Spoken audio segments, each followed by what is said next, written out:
Awesome. I've been waiting for this.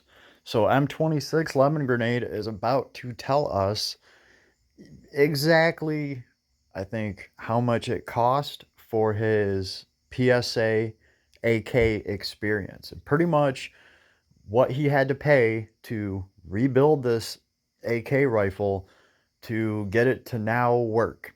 I think he got like 600 rounds on that rifle before like he lost headspace. So that's absolutely terrible. I fully agree with him. Do not get PSA AKs. Just my opinion and his too, obviously. He can tell you a lot more about it because he's an actual AK builder.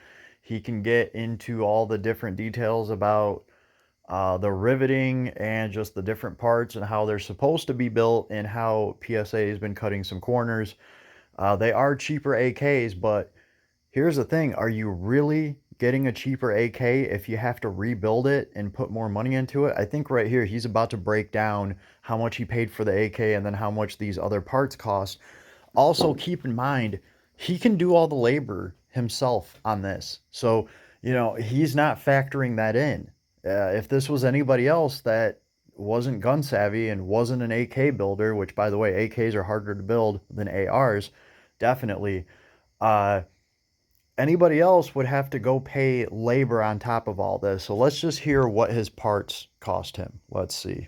And what I had to do just to get it running was $150 bolt, $100 bolt carrier, and $150 barrel. So let's see, 150, 150, and 100. So that's $400. I think you just named off right there. Plus the $800 initial price of the damn thing. So we're already at what, like $1,250 without labor, folks. Without labor. So, I mean, it's about $150 away from my Zastava that didn't have any problems. I've put thousands of rounds through it.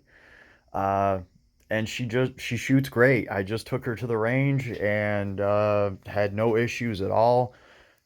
Mine's great. Mine's solid, right? Yeah, I paid more for it, and I'm glad I did now because had I uh, bought a PSA AK for $800, I'd have to probably scrap it, right? Because I'm not paying for all the labor to get all this stuff done.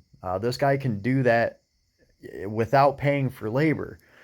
So I think this is a good example to everybody of why you should maybe hold off on a PSA AK. Um, there's uh, Wassers. You can still get a Wasser for it's not that much more than the PSA, and I don't think you would run into all these problems. And I think he'll tell you the same thing. Anyway, let's hear what else he has to say. how much is that?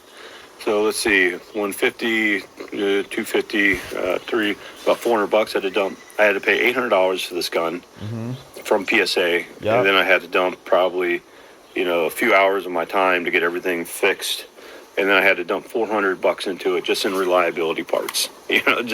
Just in reliability parts. That brings it up to, this is a $1,200 gun just to get it functioning, and then Without labor. another, I don't know, probably 150, $200 for it to not suck. I'm talking about $150 for the new. Okay, so uh, if you're paying for it to not suck, I mean, you're up to $1,400. That's what I paid for my Zastava with a full modern tactical rail on it, right? I could have got a Zastava for cheaper than that without the full rail. So wow. Trunnion, uh, the rivets. I had to redo all the rivets, things like that. So this. Yeah, and he had to redo all them rivets and whatever. So he's not charging for that time. I don't think he's factoring that in, that most people aren't going to be able to do their own rivets. You're going to have to take this all to some gunsmith and be like, here, save my PSA. And they're going to be like, okay, well, we're going to need like $500 in parts and I'm going to charge you $200 in labor. So, damn, you're what? You got your $800 AK and now you're going to go spend another 700 at for some gunsmith to, you know, make it into a complete AK that works, holy cow. Now close to a $1,600 gun, 16. and it's still mediocre. Like, Ooh, that. Damn. 16. 1600. And I still don't think he is factoring in the labor that other people would have to pay for.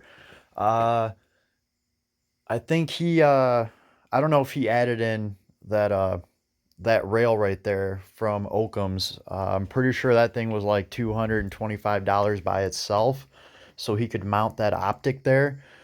I don't think he's factoring that into this, but yo, he's at 1,600 stones for a PSA AK to run. Now, Palmetto State Armory has offered to, you know, have him send this thing back to him, have him send this thing back to them. But as he explained earlier in this, they were just going to throw another bolt, another of the same problematic bolts in here. And how many rounds is he going to be able to get on that one before it lost headspace too? So he decided that he was just going to fix this thing the right way and try to make it into an actual working AK that's not a PSA ticking time bomb. And yo, that's what it took.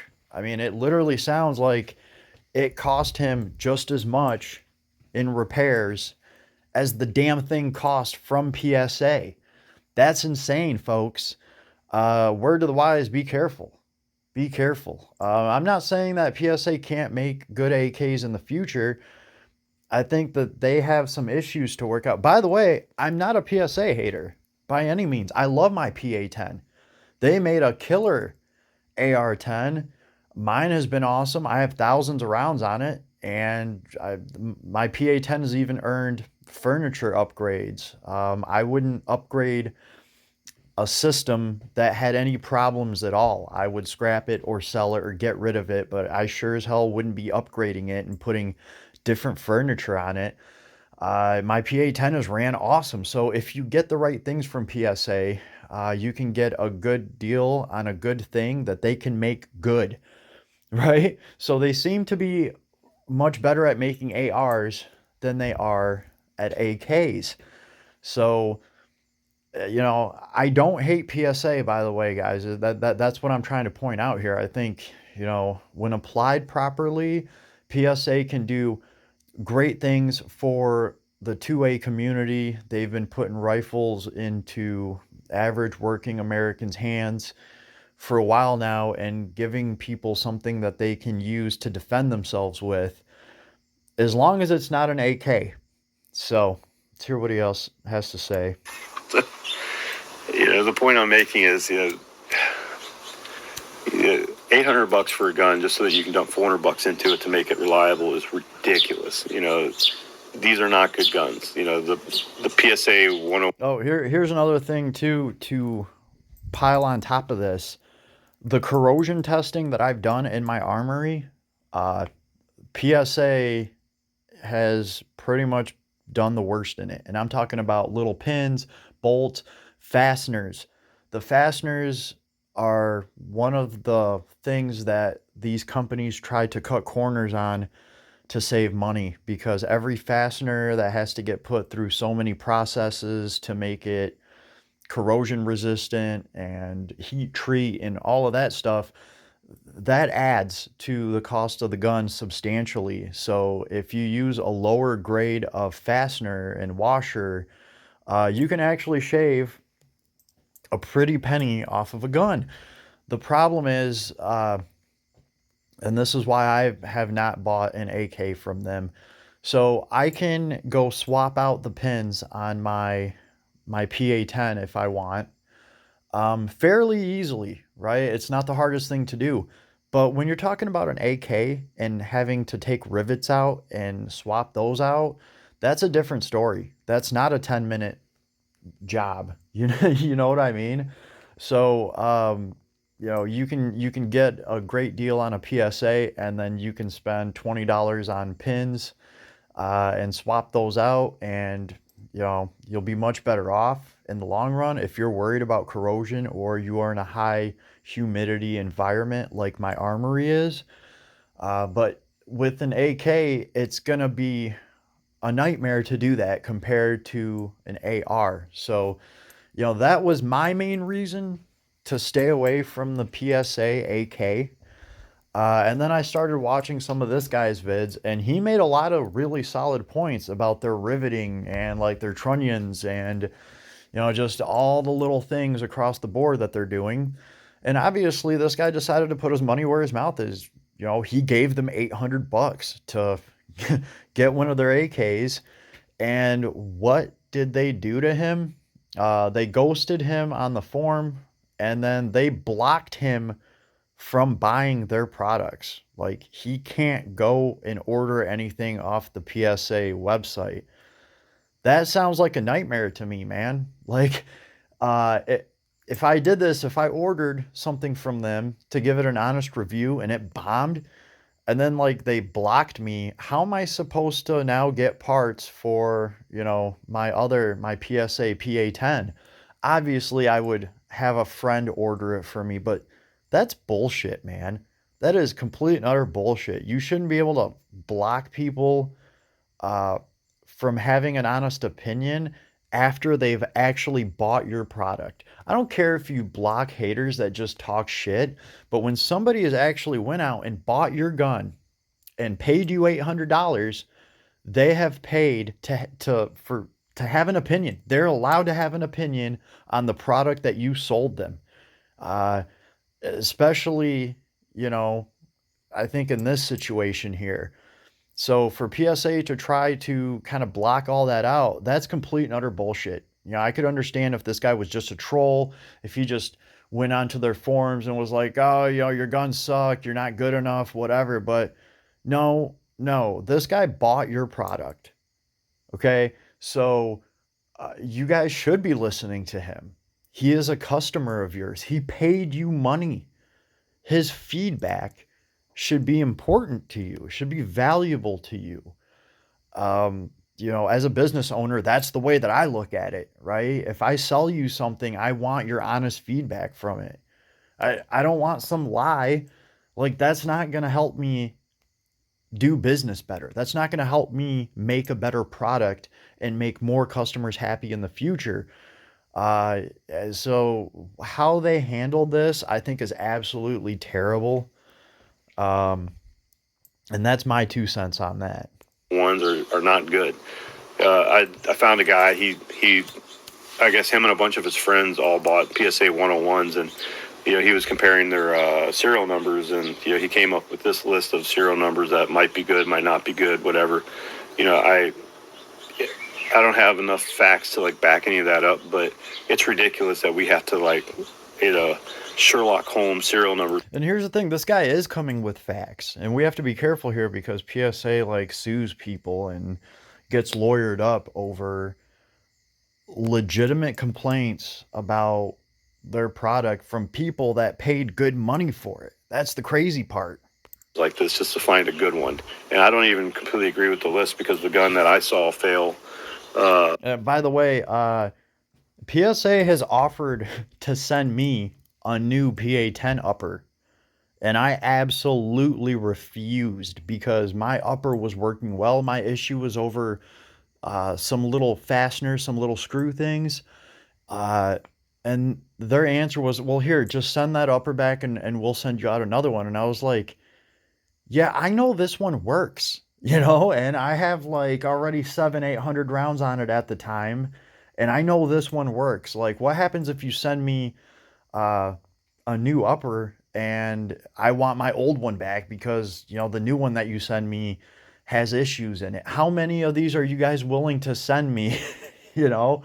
So, yeah, I kept my original upper too. They, when I called them with questions, they instantly offered to, well, here, we'll just send you another one out. Um, I would much rather have a business that would probably take the time to try to figure out what the actual problem is and solve it on my gun, as opposed to, well, here, we'll just send you out another one and we can roll the dice and hopefully, that one fares better. Um, and that's pretty much what he did too. They offered to send him, to take the AK back and fix it. But his point was like, what are you guys going to do? Put another bolt in it that is problematic, that's going to go out in another 600 rounds? Yeah, I can totally see where he's coming from with that because that seems to be what they're doing, right? Um, yeah. By the way, PSA, love my PA-10. You know, if you're gonna, if I think if PSA was gonna get judged by a gun that they make, they would want to get judged by the PA-10 that they made that I bought from them because that thing has been awesome, especially for the price. Like I can't deny that. I'm not a PSA hater. Every time I pick up my PA-10 and I shoot it and I look at it and I remember how much money I paid for it, it still blows my effing mind. So, I mean, here's the thing though. Are they all like that? I mean, did I just get one out of 1,000, one out of 100? Did I just get the lucky one? Or are they all like that? Like, I don't know. All I can do is be honest and, tell you guys my PA-10 is awesome, but their AKs are not. There is vast proof of that out there. Save your $800, right? Here's another funny thing, too. I brought up my Zastava. This guy, M26, does not like Zastava. I mean, from the conversations that I've had with him in the comment sections, he thinks it's a waste of weight. What Zastava does by making, a thicker receiver and, thicker trunnion. What he told me was he doesn't think any of that. He thinks that's a waste of material and just extra weight because they're making things thicker that really typically don't break anyway. The way that I looked at it though is a thicker gun with thicker parts I can pass down to my kids and, it'll still hold up. I love my Zastava. It is a tank, but that's exactly why I love it. So let's wrap this About a up. month ago, his serial number was like 2237, I believe, something like that, and that falls right in the area that this guy says is a good serial number range. So Good. I don't What? completely buy that, but anyway, I'm not going to get on my hate train of PSA, which you know I don't. I understand why people think am like a hardcore hater of PSA. And here's the thing: you're not hating on PSA.